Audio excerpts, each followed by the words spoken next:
做晒咁靚嘅業績，股價反而插水超過5%。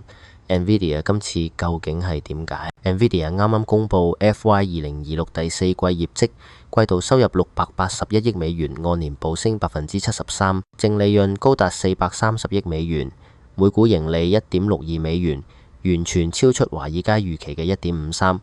全年收入2159億美元，增長65%，年年創歷史新高。按道理係咁大好消息，點解股價反而插水？係買消息沽事實，機構早喺業績前入晒貨，業績一出即刻獲利回吐。加上 DeepSeek 嘅呢類低算力 AI 異軍突起，市場開始質疑 AI 訓練係咪真係需要咁多晶片算力？CEO 黃仁勳唔服氣，佢話Agentic AI 嘅拐點已到 ，AI 唔再係淨係幫你回答問題，而係可以自主完成任務，管理整個工作流程。呢個升級對算力嘅需求係幾何級數咁增長，但係市場仍然有憂慮，下一代 Rubin 晶片幾時出貨 ？AMD 同 Google TPU 緊追上嚟 ，Nvidia 嘅霸主地位係咪仲係冇人撼動？